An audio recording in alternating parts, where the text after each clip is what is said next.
Mesdames, Mesdemoiselles, Messieurs, je vous dis bonsoir. Bonsoir, Mesdames, Mesdemoiselles, Messieurs, bonsoir, bonsoir.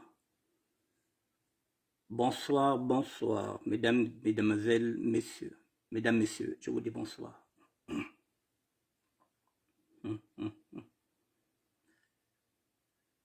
Bonsoir, bonsoir, Mesdames, Messieurs, je vous dis bonsoir. Il est 19 heures et nous sommes aujourd'hui, si je ne m'abuse pas, nous sommes le dimanche 26, il est 19 heures, dimanche 26 février 2023. Viol sur un mineur de 5 ans. Nous allons parler.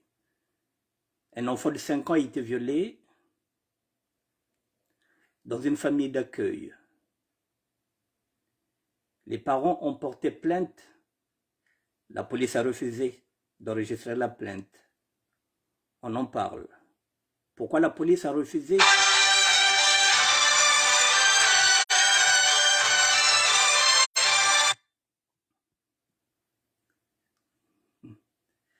Excusez-moi, on m'appelle toujours à cette heure là où je fais un direct. Voilà, donc pourquoi la police a refusé d'enregistrer la plainte de cette famille-là? C'est ce que nous allons voir, c'est ce que nous allons essayer de disséquer. Mesdames et messieurs, voilà, c'est un sujet très complexe. Je vous attends, mesdames et messieurs.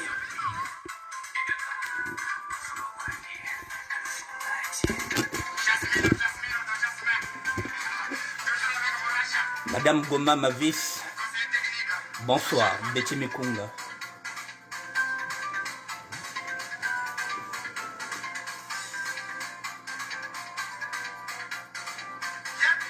Connectez-vous, je vous attends, mesdames et messieurs.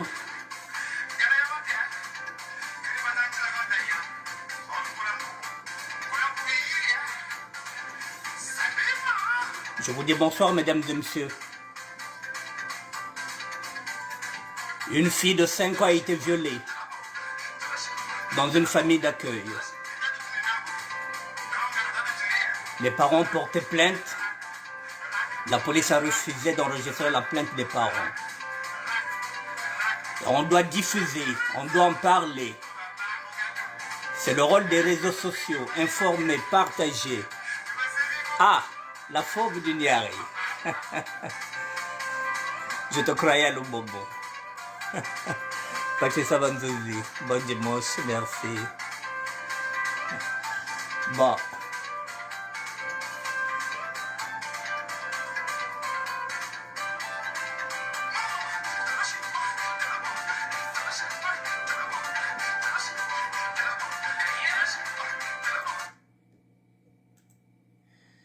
Mesdames et messieurs, je vous dis bonsoir. Comme d'habitude, je parle de rien. Je parle de rien. Et hier la nuit, il y a eu cette vidéo qui m'a interpellé. Je suis père, je suis grand-père. C'est aussi le rôle que j'ai dans ce ministère-là. Celui de vous informer. Et celui aussi de m'informer, de m'envoyer les vidéos. Un père de famille a constaté qu'une de ses filles qui a 5 ans est en train de lui dire qu'on a l'habitude de lui mettre les doigts dans une famille d'accueil. Heureusement que la petite est une pipelette, elle s'est confiée. Qu'on a l'habitude de lui mettre les doigts. Le père, finalement, je pense avec la maman, ils sont partis voir un gynécologue et on s'est aperçu que la petite, effectivement, était, comme on peut dire, violée. Alors, les deux parents se sont décidés de porter plainte. Mais vous savez, les familles d'accueil, mesdames et messieurs, nous sommes en France, vous connaissez la réalité. Si ce sont des bourgeois, si ce sont des gens respectueux, comme on peut le dire, c'est difficile que la police prenne en compte la plainte que vous venez de porter. Alors, Avec les réseaux sociaux, il vient de lancer un appel pour qu'on puisse diffuser ce message-là. Nous allons écouter la vidéo et je vous dirai la procédure à faire. Lorsque vous allez dans un commissariat, lorsque vous portez plainte et qu'on refuse de vous enregistrer, je vous dirai comment faire. Pour l'instant, on va écouter ce monsieur ensemble et vous verrez que, voilà, c'est... ça fait froid au dos. Parfois, peut-être que ça va bagner, peut-être qu'il y a une famille d'accueil.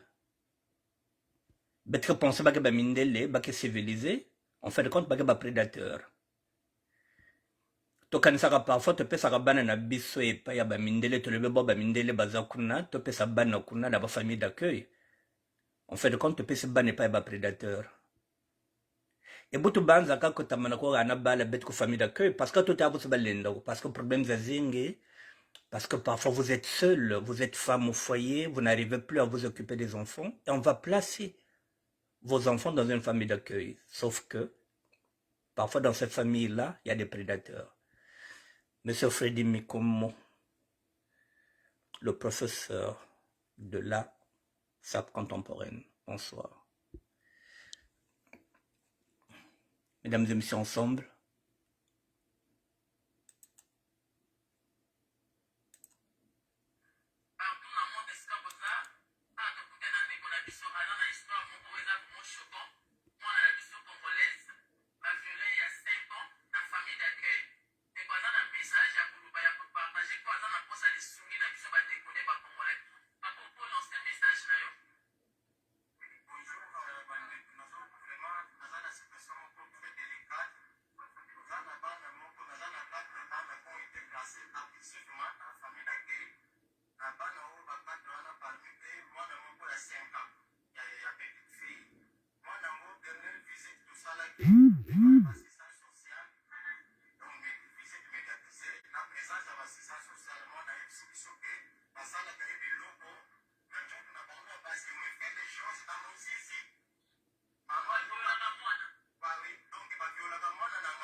Mesdames et messieurs, voilà, c'est un dossier lourd. Il est lourd. Excusez-moi. Oh là là. Excusez-moi. Mesdames et messieurs, ce dossier est lourd. Il est très lourd. Pourquoi? Parce que là, il s'agit d'une grande famille. Je pense que c'est une famille bourgeoise. Effectivement, si c'est un noir qui viole une blanche, celui-là, il a déjà été arrêté. Mais comme l'enfant est noir, on ne veut pas incriminer une grande famille. C'est sûr que c'est une famille bourgeoise. Parce que la plupart du temps, lorsque nous déposons nos enfants dans des familles d'accueil, ou bien lorsque les assistants sociaux déposent nos enfants dans ces familles-là, la plupart du temps, ce sont des familles de bourges. Et c'est là aussi qu'ils habitent de nos enfants. C'est pareil. Lorsque nos enfants vont à la DAS, c'est pareil. Les enfants sont violés. Effectivement, il a raison de dire qu'il va pousser les examens, même jusqu'à ces garçons. Parce qu'on ne sait jamais. Le mot pédophilie n'est pas un mot congolais, c'est un mot français. Alors, mesdames et messieurs, oui, il faudrait relayer ce message-là. Bon, je ne sais pas où se trouve ce garçon-là, mais je pense qu'il est en France, puisque nous parlons de famille d'accueil. S'il n'est pas en France, il est en Belgique. Parce que les deux Congos, nous sommes soit en Belgique, soit nous sommes ici, à Paris. Soit nous sommes en France, soit nous sommes en Belgique. Donc c'est sûr que ça doit être les deux pays. Les contacts sont là, les numéros de téléphone sont là. Si vous n'avez pas bien entendu le son, la vidéo est là, vous pouvez venir récupérer la vidéo. Alors, avant d'enchaîner, je vais quand même donner une info.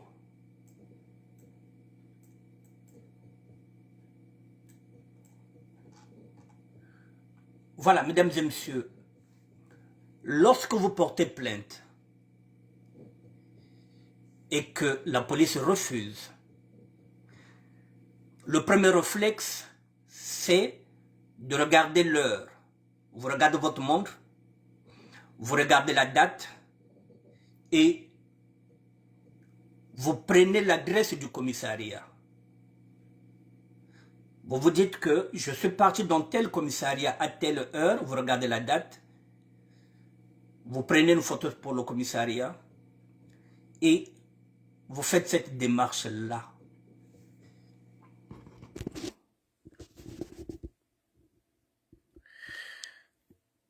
Voici la démarche qu'il faut faire. Lorsque vous avez un refus de dépôt de plainte, comment réagir? Lorsque vous avez un refus de dépôt de plainte, comment réagir? Voilà comment vous allez réagir. Vous allez saisir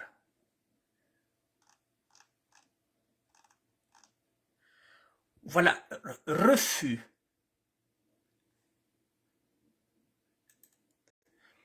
Refus de dépôt de plainte, comme ce monsieur-là, qu'on a refusé la plainte. Alors, comment faire? Face à un refus de dépôt de plainte, des solutions existent. Si les forces de l'ordre ont refusé de prendre votre plainte, il faudra vous interroger sur les faits, de savoir si les faits relèvent vraiment d'une infraction pénale ou non. Ça, c'est une infraction pénale. Si oui, la police ou la gendarmerie ont l'obligation de prendre votre plainte. Si la police refuse et si la gendarmerie refuse, vous pouvez toujours déposer plainte valablement en adressant votre plainte directement au procureur de la République. Alors que ce monsieur sache, c'est pourquoi je suis parti chercher ça, pour vous dire que lorsqu'on refuse votre dépôt de plainte, vous devrez toujours déposer plainte valablement en adressant votre plainte directement au procureur de la République. Avec le service de plainte en ligne Cali Plainte, vous pouvez faire cette démarche sans aucun déplacement. À partir de chez vous, si besoin avec les conseils d'un avocat pénaliste, vous avez le droit de porter plainte directement au procureur de la République. Voilà la démarche à faire lorsqu'on vous refuse un dépôt de plainte.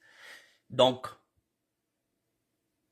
nous informons Et comme ça, les mêmes vidéos, si ça peut repartir sur ce monsieur-là, qu'il sache qu'il peut aller déposer plainte auprès du procureur de la République.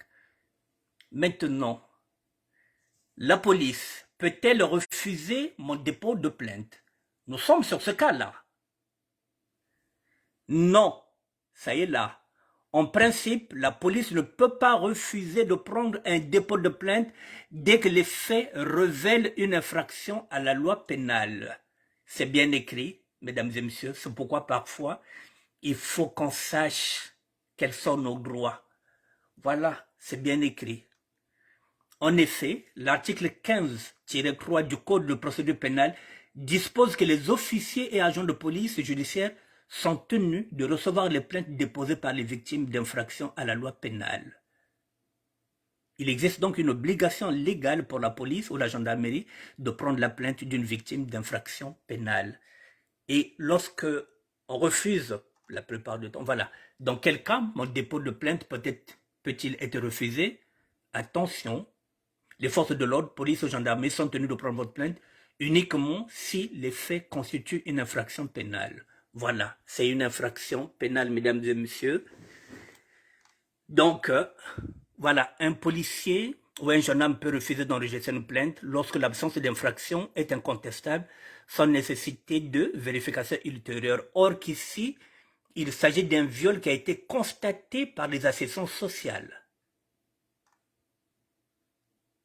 Donc, c'est une plainte qui a été contestée par les assistants sociales, qu'on a violé une fille de 5 ans.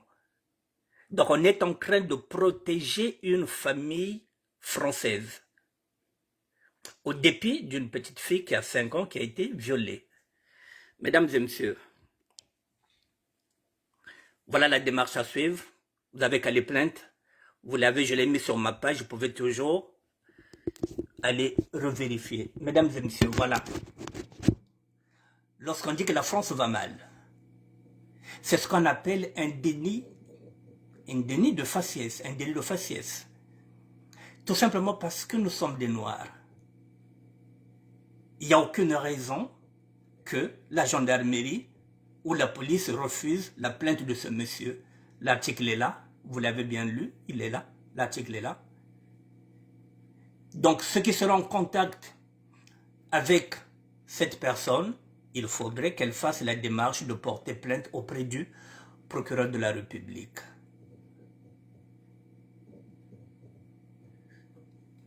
Maintenant, c'est à vous, les parents. Effectivement, c'est le sonnette d'alarme. Parce qu'il ne faut pas toujours croire que, oh non, moi qu'on appelle ça, une famille d'accueil. Il faut toujours que fungula meso. Bobo ko anakabala, même qu'on nourrice. Tu peux pas aller donner ton enfant qu'on nourrice. Mais qu'on a qu'on nourrice, les gens nourrissent moi, on a un bakala. Les gens qui ont moi, un lembo, sans quoi zaba. Yo que ko pesa mwana et pas ya nourrice. Mais nourrice wana cause la peine à mwana mobali. Il y a 18 ans, il y a 20 ans, mais chaque mois non misep. Donc chaque fois que vous allez récupérer votre enfant, que ce soit un garçon, que ce soit une fille, lorsque vous lavez, lorsque vous donnez le bain à votre enfant, vérifiez. Ayez la présence d'esprit de vérifier. Parce qu'il y a d'autres enfants qui sont traumatisés, qui ne disent rien, qui ont peur de vous dire que là-bas, on me met les doigts. L'enfant peut être frustré. C'est à vous. Vous connaissez votre enfant. C'est à vous de voir s'il y a un changement. Et la plupart du temps, lorsque vous amenez cet enfant-là vers la nounours, l'enfant n'est jamais d'accord. Il faut chercher à savoir pourquoi l'enfant n'est pas consentant. Normalement, si les conditions sont bonnes avec les nounours, l'enfant est ravi de retrouver sa nounours. Donc les parents doivent être très vigilants, mesdames et messieurs. Soyez vigilants. Et je veux aussi préciser, même si vous n'avez pas de carte de séjour, même si vous êtes en situation régulière, si vous êtes violé, ou si votre enfant est victime d'un viol, vous avez le droit de porter plainte, même si vous êtes en situation régulière. Il vous suffit seulement d'avoir votre pièce d'identité. Ça peut être votre passeport, ça peut être votre carte consulaire. Vous avez le droit de porter plainte même lorsque vous êtes en situation régulière parce que vous êtes victime. Et lorsque vous êtes victime, on ne regarde plus si vous avez une carte de séjour ou pas, ou si vous êtes en situation régulière. Vous êtes victime, vous êtes victime. N'hésitez pas de porter plainte, mesdames et messieurs. Voilà ce que je voulais dire sur ce dossier-là. Je n'ai pas assez d'éléments. Je ne peux pas aller plus loin. Parce que pour l'instant, c'est ce qu'on appelle ici dans la loi, la présomption d'innocence. Je n'ai ni les tenants, ni les aboutissants. Mais je me suis quand même dit, il fallait quand même ramener ce dossier sur les réseaux sociaux pour qu'on puisse partager ça massivement. Peut-être qu'il y aura des associations qui vont récupérer ce sujet-là et qui pourront aider ce père de famille. C'est la raison pour laquelle, mesdames et messieurs, j'ai ramené cette vidéo. C'est pour permettre une large diffusion. Je vais changer de sujet parce que je ne peux pas m'attarder sur un sujet. Je n'ai ni les tenants ni les aboutissants. Pour l'instant, nous sommes dans la présomption d'innocence. On attend, mais au moins on sait que ce père de famille peut porter plainte auprès du procureur de la République. Je vais prendre un autre dossier.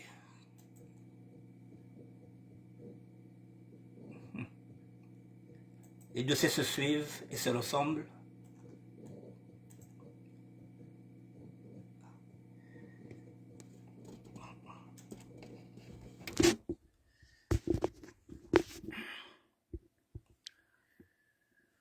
Nous continuons dans le viol.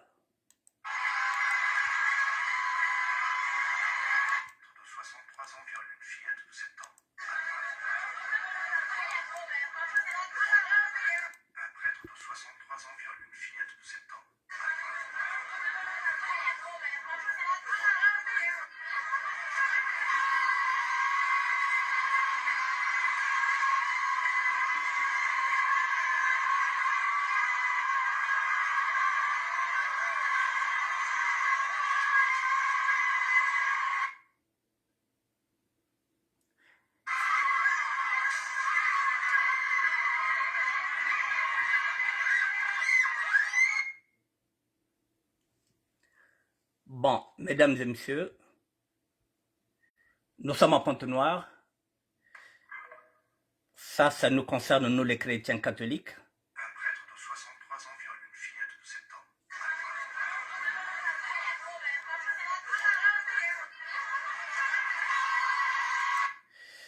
Ici, c'est pour nous les chrétiens. Je suis chrétien catholique, pratiquant.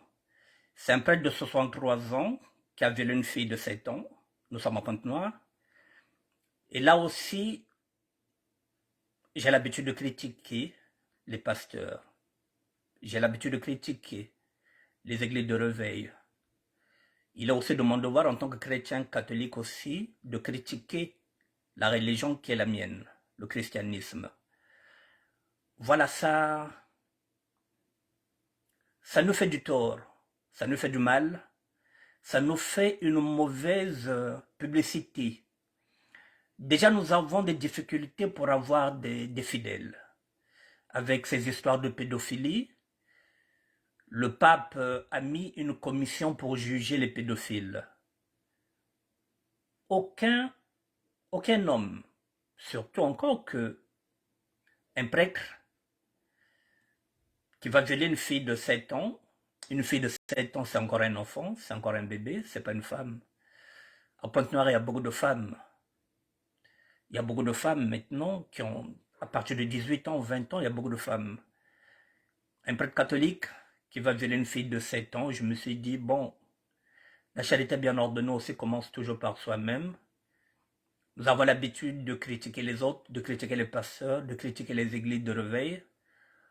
Voilà, je suis chrétien catholique, mesdames et messieurs. Voilà, donc nous faisons aussi du mal. Nous faisons partie de ceux qui font du tort. Il y a des gens qui nous font confiance, qui amènent leurs enfants à l'église. Et voilà, vous donnez votre enfant à l'église, votre enfant va au catéchisme. Et vous entendez que votre fille de 7 ans a été violée par un prêtre catholique, il aura deux justices, la justice de Dieu et la justice humaine. Il faut que la justice se passe, effectivement, parce que c'est un viol. Un viol est condamnable. Mais lorsque nous arrivons sur ce genre de cas, ce ne sont pas des cas isolés. Ce n'est pas la première fois que l'Église catholique a ce genre de scandale. Mais il y a aussi une chose, Dieu voit tout, Dieu confond. Je pense que Dieu l'a confondu.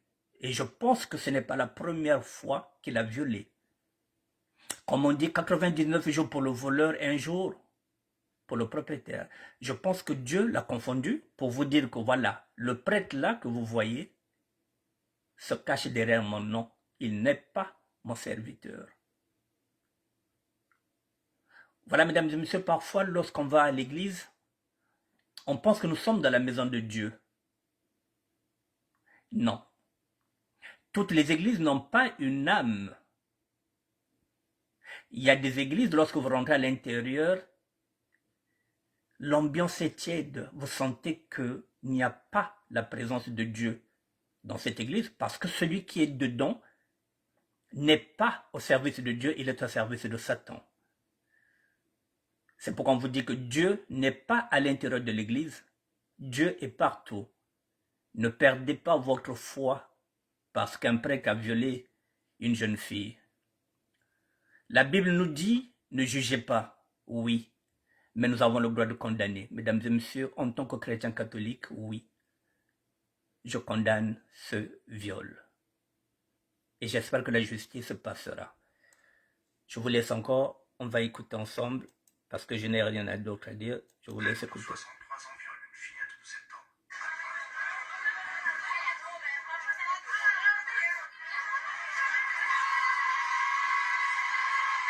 Bonsoir Inès Abélé.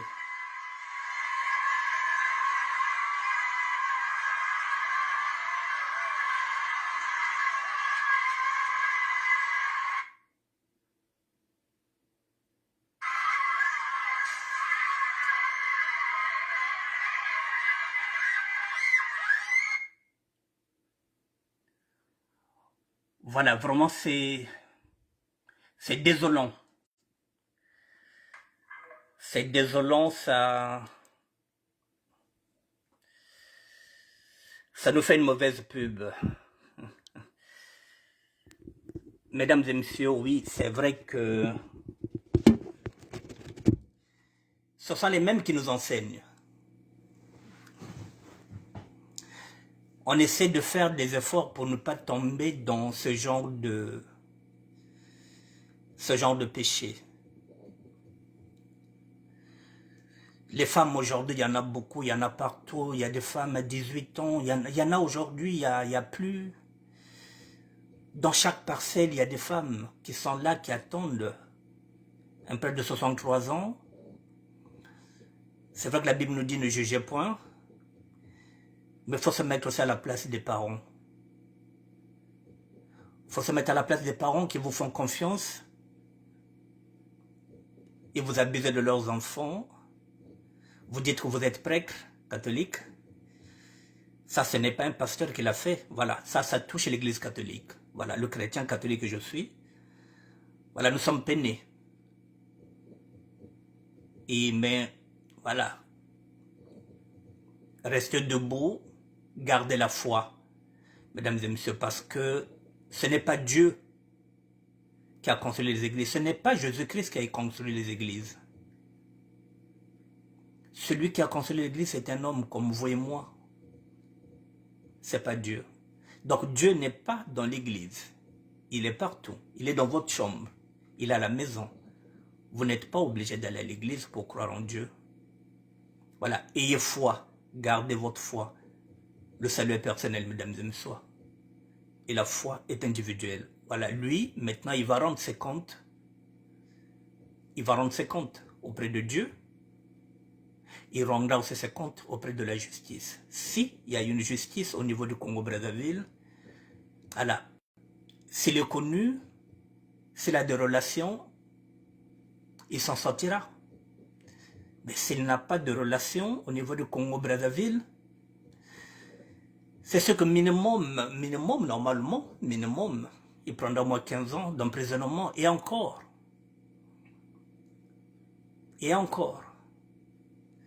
Peut-être qu'il fera 3 ans ou 5 ans parce qu'il a de bonnes relations au Congo, parce que vous savez qu'au Congo, si vous avez des relations,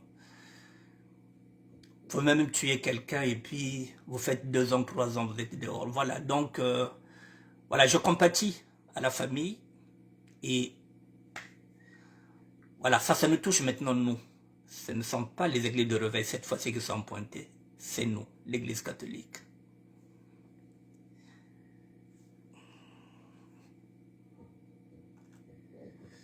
Je suis désolé, mesdames et messieurs. Je suis frustré parce que je suis père. Je suis grand-père. J'imagine qu'on viole ma petite fille de 5 ans. 7 ans, voilà, c'est pareil. Ça va me dégoûter d'aller à l'église. Voilà, ça dégoûte. Je vais passer de coq à l'âne, mesdames et messieurs. Je vais changer le sujet. Voilà, je vais changer le sujet, mesdames et messieurs. Je vais changer le sujet, mesdames et messieurs. Je vous ai préparé ce sujet-là. Ils ont joué sur la ressemblance des deux pour essayer. Bon, je vous explique. Je passe du coq à l'âne. J'ai traité de sujet de viol. Je passe du coq à l'âne. Bon, mesdames et messieurs, pour les personnes qui voyagent, qui quittent l'Afrique pour venir en France, il faut savoir qu'il y a 2 aéroports. Il y a 2 villes qu'il faut éviter. Il faut éviter 2 pays, si vous voulez. Alors que je parle des villes. Il faut éviter la France. Il faut éviter la Belgique. Avant la Belgique, l'aéroport en Belgique, c'était du passoire. Mais depuis qu'à Schengen, les Français sont partis là-bas, en Belgique, renforcer l'aéroport. Si vous voulez venir en Europe, choisissez un autre pays. Pas la France. Ça ne signifie pas qu'il y a des gens qui ne passent pas, mais ça devient une minorité. Mesdames et messieurs, ces 2 femmes ont été arrêtées à l'aéroport de Roissy. Avec un petit détail. On écoute et puis vous allez regarder ensemble. Mais un autre problème surgit. Ouais, ça se voit, le menton est plus large, il n'a pas besoin de beauté ici, le nez il est plus fin. Ouais. C'est vrai qu'il manque besoin de beauté sur. Ouais, ah ouais, là, un beauté sur le nez, ouais. C'est pas présent ici. Ouais. Bon, on trouve les sécurités que l'on doit retrouver sur le document, mais en fait, la personne qui est présente devant nous ne correspond pas à la personne qui est posée sur le document au niveau de la photographie. Donc, ils ont joué sur la ressemblance des deux pour essayer de rentrer. C'est une technique fréquente. Bon, on va y aller pas à pas. Mesdames et messieurs, ces 2 femmes qui reviennent d'un pays africain et qui arrivent à Roissy. Et au moment où on contrôle leur passeport, on se rend compte que, vous voyez, on est en train de regarder la photo à la loupe. Et la fille qui est sur la photo, qui ressemble à celle-là, qui dit que c'est elle, a un grain de beauté. Voilà, c'est le grain de beauté qui capote tout le circuit. Vous avez peut-être dépensé 6 000 € ou bien 5 000 € pour voyager. Il a fallu qu'on regarde à la loupe et qu'on constate que sur la photo, oui, il y a ressemblance. Mais sauf que la personne qui est sur le passeport a un grain de beauté. Et ça capote tout. Si vous allez en Italie, ça peut passer. Vous allez en Espagne, ça peut passer. À Roissy-Charles de Gaulle, ça ne passe plus. Vous allez en Belgique, ça ne passe plus. Ces deux pays-là, il faut les éviter si vous ne voulez pas perdre votre argent. Je ne dis pas qu'il n'y a pas des gens qui passent, mais ça devient une minorité. Ça ne sert à rien de mettre beaucoup d'argent, 4 000, 5 000, 6 000 euros. Mettez toutes vos chances, évitez de passer par la France ou par la Belgique. Regardez d'autres pays. Évitez aussi les pays de l'Est comme la Pologne. Évitez des pays comme l'Ukraine. Il y a certains pays, la Yougoslavie, évitez ce genre de pays là-bas. Mais il faut passer par le Portugal. Le Portugal, c'est déjà l'Europe. Vous pouvez passer par l'Espagne. L'Espagne, c'est l'Europe déjà. Non, vous voulez seulement atterrir à Roissy.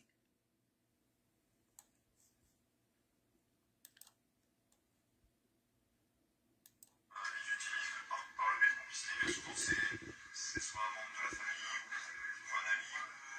Tout simplement, la personne a revendu son passeport. Son passeport est celui d'une autre. Alors cette Ghanéenne ne pourra pas entrer sur le territoire français. Elle est transférée directement vers l'endroit le plus secret de Roissy. C'est tout à fait exceptionnel de pouvoir filmer ce lieu. Nous sommes sous le terminal de l'aéroport, dans une zone d'attente temporaire pour les immigrants. C'est une Ghanéenne. Que sont emmenés, vol après vol, tous les passagers arrêtés en situation irrégulière. Et cette petite salle déborde de clandestins en attente.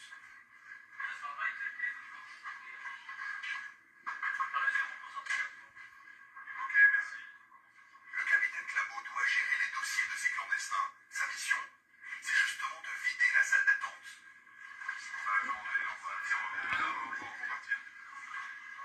Le policier a déjà sa petite idée et pas beaucoup de temps.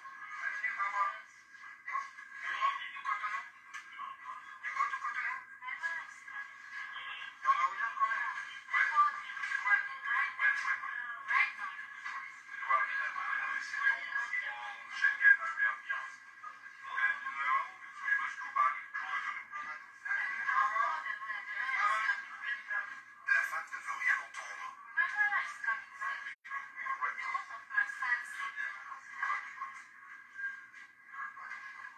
Et pourtant, les policiers réservent déjà les sièges d'avion retour pour Cotonou.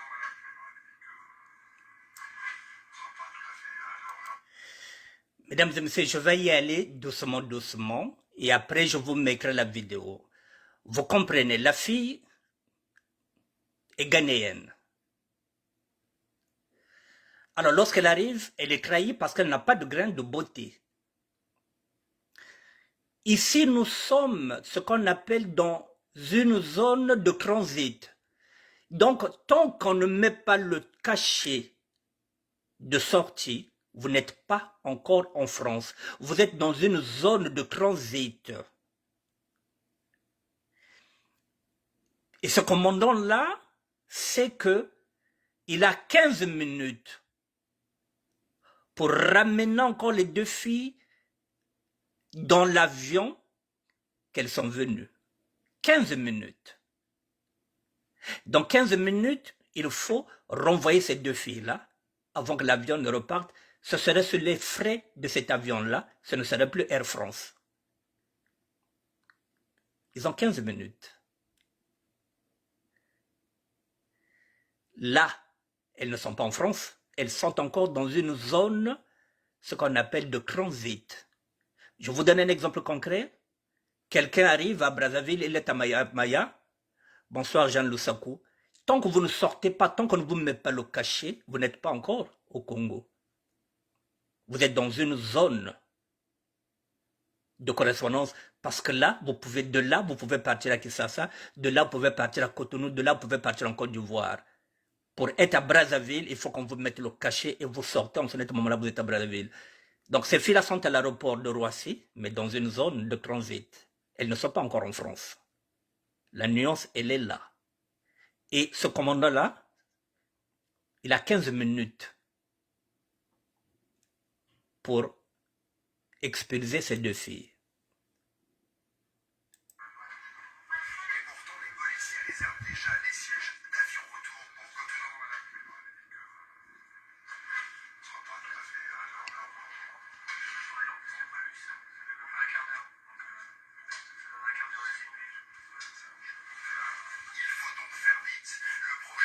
ferme dans un quart d'heure, alors il faut forcer la main de la Ghanéenne.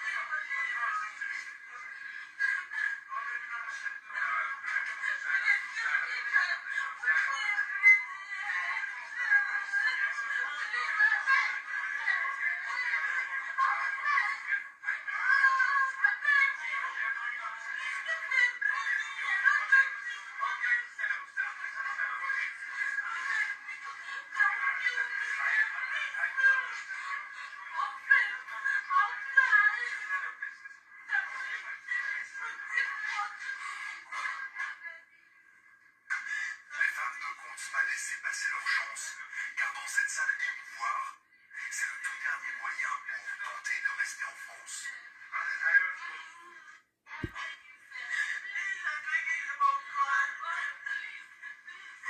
Mais un autre problème surgit. Bon. Vous avez compris, mesdames et messieurs.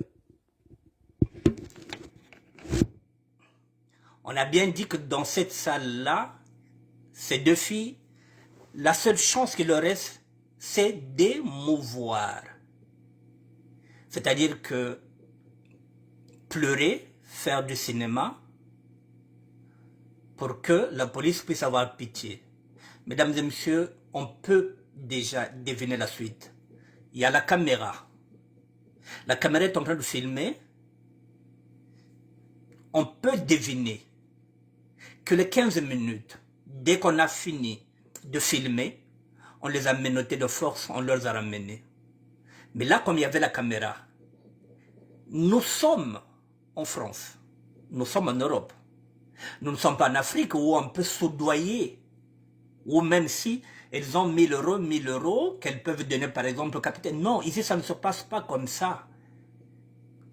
Dans un autre aéroport africain, oui, mais ici en Europe. Au contraire, si vous donnez encore de l'argent à un agent dépositaire de la loi, cet agent, vous collerez encore un rapport pour tentative de corruption sur un agent dépositaire de la loi. Vous voyez donc là, la caméra n'a plus filmé. Vous croyez que même si elle pleure, comme nous avons l'habitude de le faire en Afrique, vous croyez qu'on va leur dire, bon oui, mais on a pitié de vous rentrer en France? Non.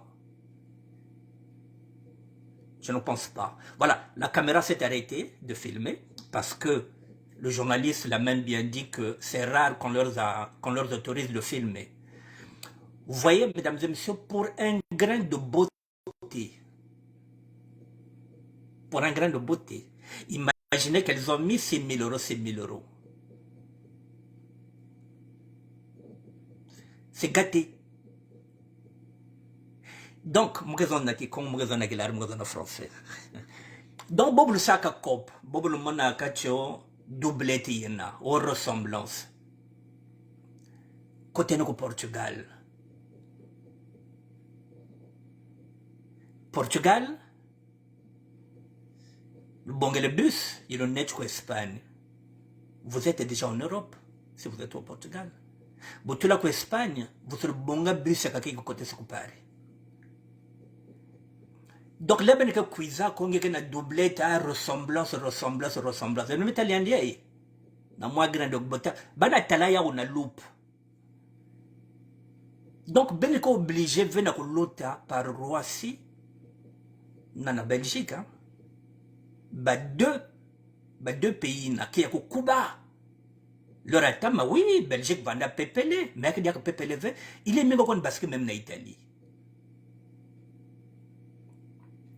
Donc, botia ba chance, mettez les chances de votre côté. Donc, ce que sombi doc, et que vous avez que dokoyo, vraiment, ressembler c'est bien. Mais oui, yo ba ressembler, yo zo mona bongo. Mais ah, bah, toi, t'es la loupe. Donc, qu'est-ce qui est mieux? obimisi 6 000 euros pour ndeko na yo aya poto, ou bien mwasi na yo, ou bien mobali na yo. Le mieux, c'est quoi éviter Roissy, ou éviter peu Belgique, Luka, frontière mosu. Ba frontière zana mo ebele. Mais éviter Pologne, éviter Ukraine, éviter ba Yougoslavie wana, ba Moldave, ba Arménie wana. Donc ba côté kuna faut éviter beaucoup en Italie. C'est même mieux si vous êtes déjà en Grèce, vous êtes déjà en Europe.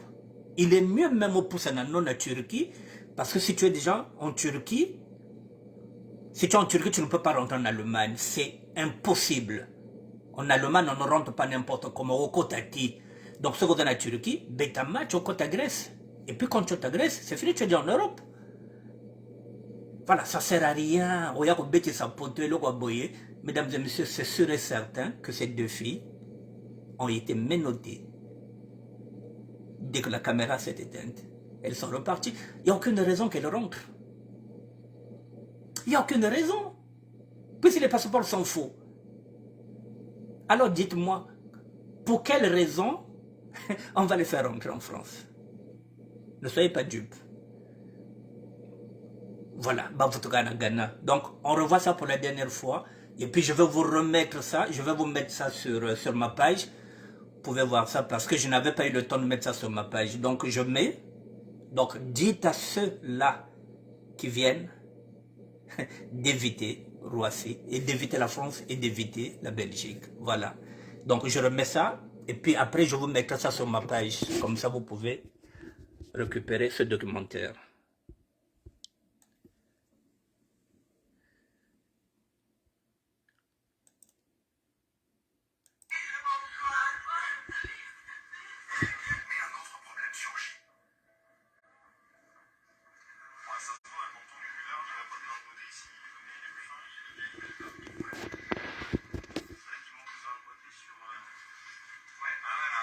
Sur le nez, pas plus que ça. On trouve les sécurités qu'on peut retrouver sur le document, mais en fait, la personne qui est présente devant nous ne correspond pas à la personne qui est posée sur le document au niveau de la photographie. Ils ont joué sur la ressemblance des deux pour essayer de rentrer. C'est une technique fréquente, ils utilisent par le biais de complicité, bien souvent c'est soit un membre de la famille ou un ami. Tout simplement, la personne a revendu son passeport. Son passeport est celui d'une autre. Alors cette Ghanéenne ne pourra pas entrer sur le territoire français. Elle est transférée directement vers l'endroit le plus secret de Roissy. C'est tout à fait exceptionnel de pouvoir filmer ce lieu. Nous sommes sous le terminal de l'aéroport, dans une zone d'attente temporaire pour les immigrants. C'est ici que sont emmenés, vol après vol, tous les passagers arrêtés en situation irrégulière. Et cette petite salle déborde de clandestins en attente.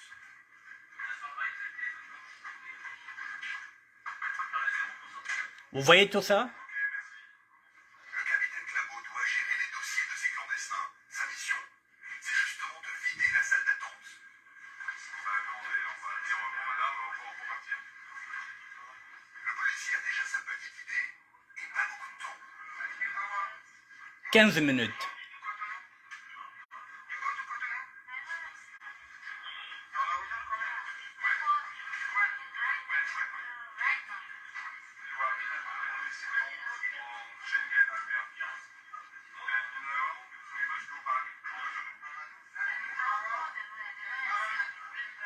La femme ne veut rien entendre.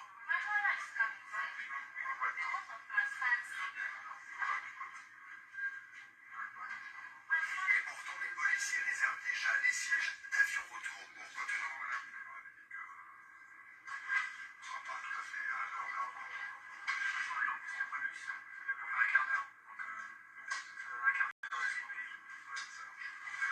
Il faut donc faire vite.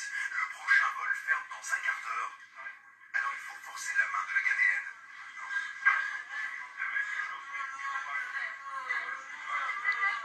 Voilà, dès que la caméra s'est éteinte, mesdames et messieurs, voilà le scénario qui s'est passé. Là, il y a la caméra.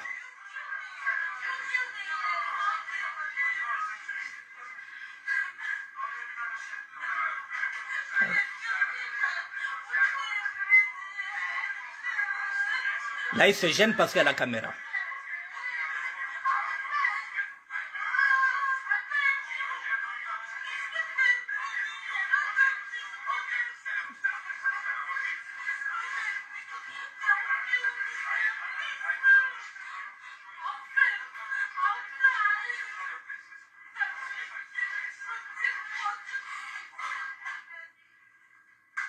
Les femmes ne comptent pas laisser passer leur chance, car dans cette salle émouvoir, c'est le tout dernier moyen pour tenter de rester en France.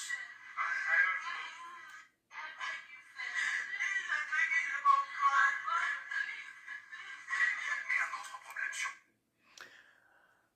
Voilà, émouvoir, c'est la seule arme qui leur reste pour tenter de rester en France. Mais est-ce que cette stratégie va émouvoir les flics? Je ne pense pas, mesdames et messieurs. Vous avez compris que, voilà, ils avaient 15 minutes. On éteignait les caméras. On a menotté ces dames-là. Il fallait repartir direction Cotonou. Voilà. Voilà. Donc, faites attention. Évitez la France. Évitez la Belgique. Vous avez vu du monde, non? Voilà. Je vous mets cette vidéo-là. Attendez, je vais la mettre de suite pour que je n'oublie pas. Je vous la transmets.